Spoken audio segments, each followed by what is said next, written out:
Hello friends, स्वागत है आप सभी का हमारे चैनल क्विक स्टडी में। मैं इकबाल बेस्ट। इस वीडियो के माध्यम से दोस्तों आपके यहाँ पर देखिए आर्मी टेक्निकल के मैथमेटिक्स के क्वेश्चन कराऊंगा। इसका दोस्तों इससे पहले एक पार्ट कराया था जहाँ पर आपको कुछ क्वेश्चन कराए थे और कुछ क्वेश्चन आपके बच गए थे दोस्तों। तो बचे हुए क्वेश्चन को आपको बताएंगे किस प्रकार के दोस्तों आपके टेक्निकल में महत्वपूर्ण क्वेश्चन आते हैं मैथमेटिक्स के जेन्युइन क्वेश्चन पेपर दोस्तों।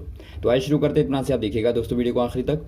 और यहाँ पर देखिए यदि आपने हमारे चैनल को सब्सक्राइब नहीं किया अभी तक तो प्लीज़ हमारे चैनल को सब्सक्राइब कीजिए और बेल आइकन को दबाना मत भूलिएगा दोस्तों हमारे वीडियो को प्रथम पाने के लिए, क्योंकि आपको हमेशा मिलते हैं दोस्तों नई नई वीडियो एग्जाम के आधार पर और नए नए टॉपिक दोस्तों। तो आइए शुरू करते हैं। देखिए दोस्तों आपको क्वेश्चन नंबर आपका 7 तक कराया था। इसके बाद देखिए 8वां क्वेश्चन आपका यहाँ पर क्या दिखता है। दो रेलगाड़ियां दो अलग अलग स्टेशनों से जिनके बीच की दूरी 200 किलोमीटर है एक ही समय पर छूटकर विपरीत दिशाओं में चलती हैं और 110 किलोमीटर पर एक दूसरे को पार करती है। तो आपको बताना है रेलगाड़ियों के चालों का अनुपात क्या होगा। अर्थात आपको दिया है 2 train starting at the same time from station 200 kilometre apart and going in opposite direction cross each other at the distance of 110 from one another। आपको बताना है what is the ratio of their speeds। दोस्तों यहाँ पर देखिए आप समझेंगे आराम से।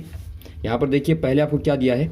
मान लीजिए आप दो स्टेशन आप मान लीजिए दोस्तों ए और बी को मान लें और यहाँ पर देखिए एक ट्रेन यहाँ से चलती है तो दूसरी आपकी विपरीत दिशा यहाँ से चलती है और दोनों के बीच की दूरी आपको क्या दी है दोस्तों 200 किलोमीटर आपको दी है और समय आपको देखिए समान समय पर चलते हैं तो आपका समय टी होगा। ये आपकी कुल दूरी है। अब यहाँ पर देखिए आपको दिया है कि किसी बिंदु पे क्रॉस करती है तो वो बिंदु आपका दिया है। मान लीजिए आप यहाँ से दूरी मापें तो 110 किलोमीटर आपको दिया है। तो बची हुई दूरी क्या हो जाएगी दोस्तों 110 आपको आप यहाँ से घटा देंगे 200 में से तो आपका 90 यहाँ पर किलोमीटर आपका आएगा। तो ये दूरी दोस्तों आपकी बची हुई हो जाएगी। तो आप कहेंगे पहले वाली ट्रेन ने कितना चला दोस्तों D1 और दूसरी वाली ने D2। तो ये दूरी दोनों की आ गई और चाल आपको चाल का अनुपात बताना है। समय आपका समान है तो आपका ये फॉर्मूला होता है दोस्तों एस बराबर D/T अर्थात चाल बराबर दूरी बट्टा समय। तो यहाँ पर देखिए पहली वाली के लिए S1 और D1 आप कर देंगे, दूसरी वाली के लिए दोस्तों आपका S2 और बराबर D2/T कर देंगे यहाँ पर। अब देखिए दोस्तों दोनों का आप अनुपात है, अनुपात निकालना तो आप भाग दे देंगे। तो यहाँ से आपका मिलता है S1/S2 बराबर आपका D1 क्या आ गया दोस्तों आपका 110/T D2 आपका आ गया 90/T। अब देखिए समान समय था तो आपका T कट जाएगा बराबर आपका 110/90 और यहाँ पर देखिए दोस्तों आपका 11/9 आपका निकल के आ गया। तो आपका ऑप्शन नंबर बी वाला दिखाई देता है तो आपका बी वाला सही हो जाएगा।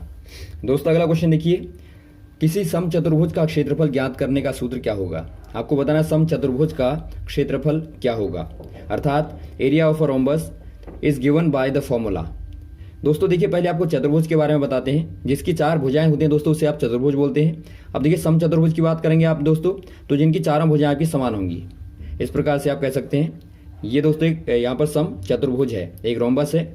अब देखिए यदि आप इसके विकर्णों को देखेंगे दोस्तों, मान लीजिए पहला वाला D1 है, दूसरा आपका D2 है, तो ये एक दूसरे को समान रूप से दोस्तों आधे में विभाजित करते हैं। तो इसका जो आपका फॉर्मूला होता है वो आपका दोस्तों 1/2 गुणा विकर्णों का गुणनफल होता है।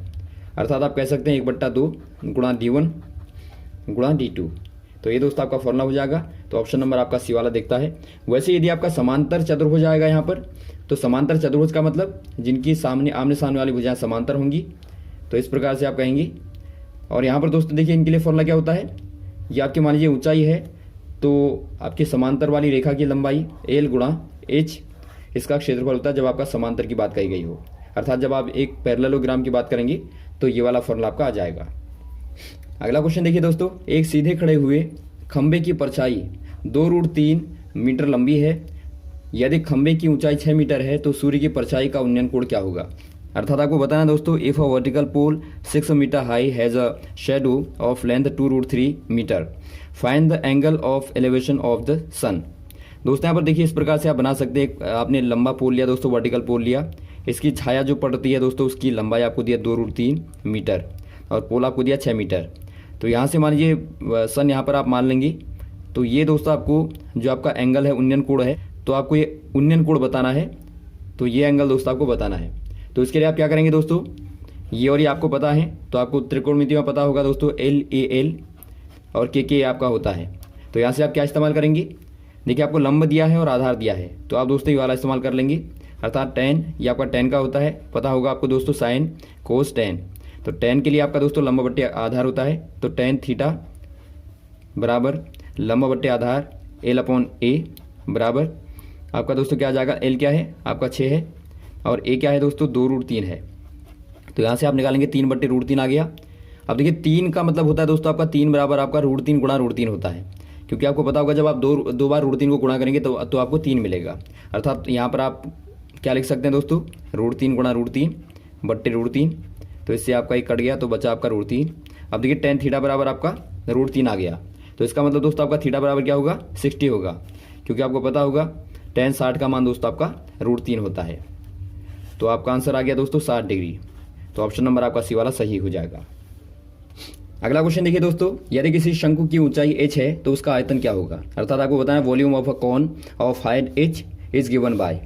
दोस्तों यहाँ पर देखिए पहले आपको कॉन के बारे में पता होना चाहिए दोस्तों। एक बेलन आपने देखा होगा, बेलन का दोस्तों आपका तीसरा हिस्सा एक कॉन होता है। अर्थात इस प्रकार का जोकर की टोपी होती है तो इस प्रकार का एक कॉन होता है, एक शंकु होता है। अब देखिए इसका दोस्तों यदि आपका हाइट h मान लें तो इसके लिए फॉर्मूला जो आपका होता है और त्रिज्या r है तो आपका 1/3 पाई r² h, और पाई r² होता है दोस्तों बेलन का। मान लीजिए बेलन का हाइट h है तो इसका जो आयतन होता है दोस्तों पाई r² h होता है, और जो शंकु का होता है शंकु दोस्तों 1/3 आप कर देंगे इसी के आयतन में तो आपका शंकु का बन जाएगा। तो ऑप्शन नंबर आपका ए वाला सही हो जाएगा, और साथ ही साथ दोस्तों आपको बेलन का भी आयतन याद रहेगा। अगला क्वेश्चन देखिए दोस्तों, किसी एपी में nth संख्या का सूत्र क्या होता है। अर्थात आपको बताना था nth term of an AP is given by. दोस्तों यहाँ पर देखिए जो आपकी अर्थमेटिकल प्रोग्रेशन होती है, अर्थात जो आपकी दोस्तों समांतर श्रेणी होती है, उसमें आपका nवां पद कैसे निकालते हैं आप। आपको श्रेणी के बारे में पता होगा दोस्तों, एपी बराबर आपका किस प्रकार का होता है, a+d a+2d इस प्रकार की होती है। अर्थात एक आप एग्जाम्पल के तौर पे देख सकते हैं 1 2 3 4 5। अर्थात दोस्तों आप प्रत्येक पद के बीच में देखेंगे तो आपको समान अंतर दिखेगा। देखिए समान अंतर आपको दिखता है और यही अंतर आपका डी कहलाता है, सर्वांतर कहलाता है। तो यहाँ से आप निकालेंगे दोस्तों आपका a+n-1 डी आपका फॉर्मूला बनता है, nth टर्म बनता है। तो यही आपका दोस्तों ऑप्शन नंबर बी वाला दिखता है, तो आपका सही हो जाएगा। दोस्तों कभी कभी आपका देखिए समेशन का भी आता है, अर्थात पदों का योग निकालने का फॉर्मूला, तो वो आपका Sn बराबर n/2 2a+n-1 डी होता है। तो ये भी आप नोट कर लेंगे, ये आपका दोस्तों समांतर श्रेणी के n पदों का योग होता है। तो यहाँ पर आपका बी वाला सही हो गया। अगला क्वेश्चन देखिए दोस्तों, 16 और 81 के बीच के गुणोत्तर माध्य क्या होगा। अर्थात आपको बताना दोस्तों what is the geometric mean between 16 and 81। दोस्तों यहाँ पर देखिए आपको गुणोत्तर मान के बारे में पता होना चाहिए दोस्तों, माध्य के बारे में। मान लीजिए आपके दो ए और बी दो नंबर हैं दोस्तों, इनका जो गुणोत्तर माध्य होता है वो आपका ए बी होता है। यदि आप दोस्तों जनरल फॉर्म को देखेंगे तो मान लीजिए एन पद आपके हैं, तो इन पदों का आपको माध्य निकालना है गुणोत्तर के दोस्तों। तो आपका होगा x1 गुणा x2 गुणा x3 गुणा आपका xn तक। इनका दोस्तों आप nवां मूल निकाल देंगे, तो ये फॉर्मूला आपका होता है। अब देखिए आपको जितने भी नंबर दिए होंगे, मान लीजिए आपको यहाँ पर 2 दिए हैं तो आपका 2 ले लेंगे, 3 दिए हैं तो 3 ले लेंगे। तो आप ये वाला फॉर्मूला याद रखेंगे। अब देखिए दोस्तों यहाँ से आप निकाल लीजिए, आपका यहाँ पर n आपको केवल 2 पद दिए हैं, तो आपको वर्गमूल निकालना होगा बेसिकली 16 गुणा 81। अब देखिए दोस्तों आपका 16 का आपको पता होगा, 16 का आपका क्या होता है 4 गुणा 4, और 81 का आपका दोस्तों 9 गुणा 9। तो यहाँ से आपका 4 गुणा 9 आ गया, बराबर आपका दोस्तों 36 आपका आ गया, 36 आपका आ गया। तो ऑप्शन नंबर सी वाला टिक कर देंगे। अगला क्वेश्चन देखिए दोस्तों, आपको दिया है 72 डिग्री 40 मिनट का कॉम्प्लीमेंट क्या होगा। अर्थात आपको बताना है the complement of 72 degree 40 minute is. इसके लिए दोस्तों यहाँ पर देखिए आपको 2 चीज़ें पता होनी चाहिए। पहला आपका 1 डिग्री बराबर आपका 60 मिनट होता है, और मिनट को इस प्रकार से आप रिप्रेजेंट करते हैं। और वैसे ही दोस्तों आपका 1 मिनट बराबर 60 सेकंड होता है, सेकंड को आप इस प्रकार से दिखाते हैं। तो जब भी आपको कॉम्प्लीमेंट निकालना होगा आप क्या करेंगे, 90 में से दोस्तों आप घटा देंगे। कॉम्प्लीमेंट आपको जब भी निकालना होगा बराबर 90 डिग्री माइनस जो भी आपको दिया होगा। यहाँ पर आपको क्या दिया है, ये नंबर दिया, तो आपको ये फॉर्मूला याद रखना है। तो 90 डिग्री 00 मिनट, देखिए मिनट आपको कुछ नहीं दिया तो आप 00 मिनट मान लेंगे, माइनस 72 डिग्री और 40 मिनट।